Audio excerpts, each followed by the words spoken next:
Sur les 12 millions de Rwandais vivant sur la terre, plus de 8 millions sont consternés par ce qui se passe en RDC. Parmi ces Rwandais qui vivent dans la terreur, dont un grand nombre en exil et d'autres à Kigali, mais dans une prison à ciel ouvert, sous le silence hypocrite de la communauté internationale, figure le pasteur Shadrach Uwizeyimana. Dans sa cachette, il a pris le risque de s'adresser au président congolais et à son peuple. Shadrach Uwizeyimana pointe du doigt Paul Kagame comme responsable des massacres perpétrés en RDC, au Rwanda et au Burundi. Le même individu, Paul Kagame, est également responsable du massacre qui a eu lieu au Rwanda depuis 1990 à 1994. Aujourd'hui encore, cette année 2022, l'armée rwandaise, sous la couverture de M23, ose une fois de plus envahir la RDC. C'est déplorable, inimaginable, regrettable et insupportable.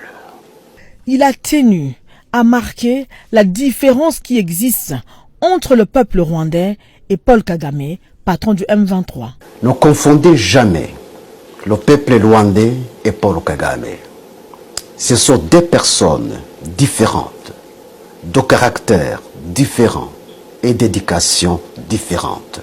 Si vous acceptez de comprendre cette vérité, regardez le caractère et l'éducation du peuple rwandais, non pas dans le miroir de ce régime sanguinaire, tyrannique, totalitaire, despotique et génocidaire de Paul Kagame, mais dans le miroir du régime sociable et paisible de Habyarimana Juvenal. Selon ce pasteur, ils sont nombreux au Rwanda, terrorisés par le régime génocidaire, malheureux, malgré le semblant de développement dont le montage est fait par le tyran en chef lui-même. Car, pour ce tyran, l'image extérieure du Rwanda compte plus que tout. Les Rwandais disent n'avoir pas donné mandat à Paul Kagame pour adresser la RDC. Il a fait et il fait cet acte ignoble par ses propres mérites, non pas par les mérites des Rwandais. Nous, peuple rwandais, nous dénonçons et condamnons énergiquement l'invasion de l'armée rwandaise sous la couverture de M23, sous l'ordre de Paul Kagame, non pas sous l'autorisation de la nation rwandaise.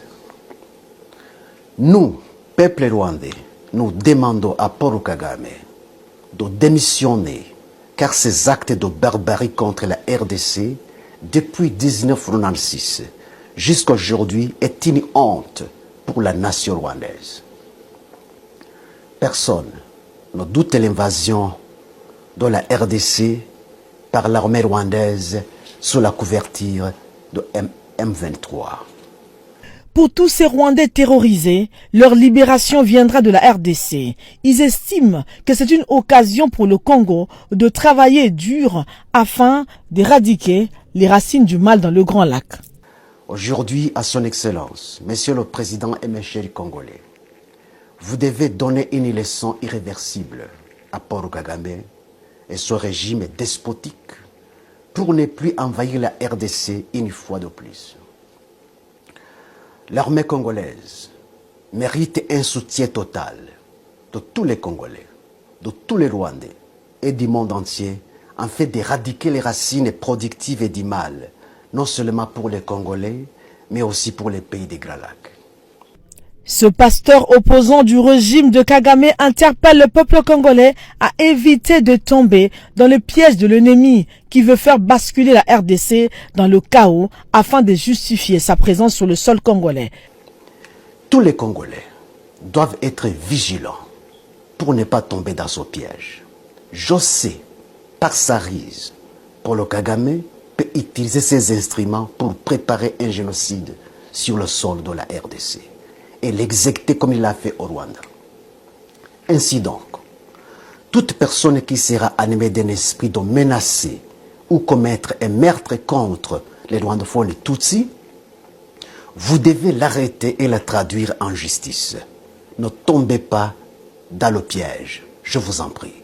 Le ministre de l'Intérieur de la RDC avait vu juste en condamnant tout acte xénophobe sur le sol congolais.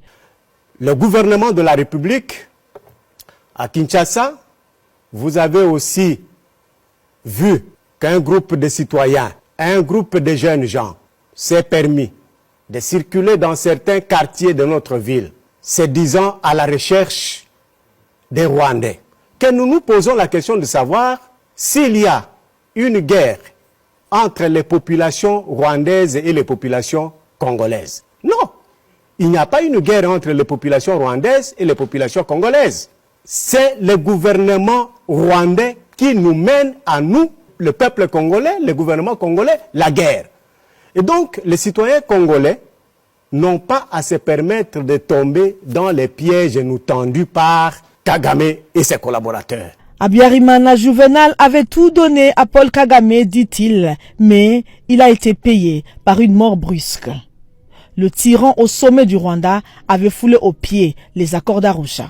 Qui profitait les minéraux du Congo? N'est-ce pas Paul Kagame?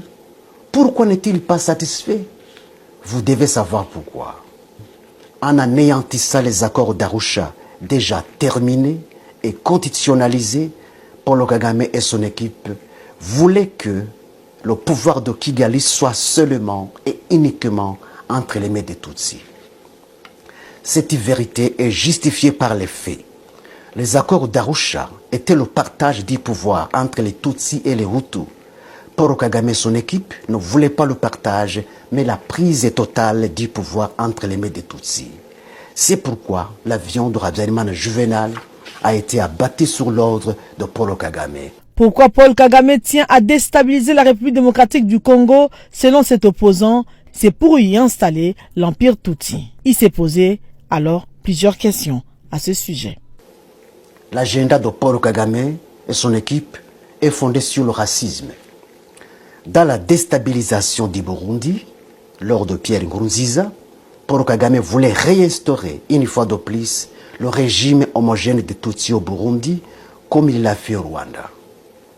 Dans la déstabilisation de la RDC par les milices Tutsis de M23 soutenues par Paul Kagame, sous prétexte de la marginalisation des rwandophones congolais, alors que les rwandophones hutus congolais, plus nombreux même que les rwandophones Tutsis congolais, condamnent M23 comme tous les autres Congolais, Paul Kagame, son projet est d'établir sur la RDC un régime absolu des Tutsis, comme il l'a fait au Rwanda.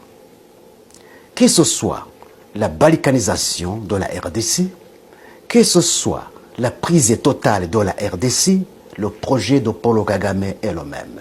Son projet de balkanisation pour la RDC ne marchera pas. Les Tutsis congolais vivent en paix sur leur territoire. Les Rwandais, éparpillés dans le Grand Lac, soutiennent les FARDC. Nous, peuple rwandais, qui luttons pour la paix des pays des Grands Lacs, nous soutenons l'armée congolaise, FARDC. Nous soutenons tous les Congolais qui luttent pour la paix de leur pays, armée congolaise, FARDC. Et la bravoure et la détermination. Dieu est avec vous et pour vous, mais il est contre votre ennemi. La victoire des Congolais proviendra des autorités qui ne s'achètent pas et ne se vendent pas, même si cela leur coûterait la vie à l'instar de Désiré Kabila. C'est par cette chanson de Kizito Mihigo, assassiné après avoir lancé son appel à l'unité entre les deux peuples, que le pasteur opposant a clôturé son discours. La RDC vaincra, car sa cause est juste. Mon frère congolais, mon cher ami voisin, il n'y a pas de haine possible entre nous. Pensons profondément à ce qui nous unit, avant d'être emportés par ce qui nous divise. Au-delà de nos différences, nous sommes des frères de sang.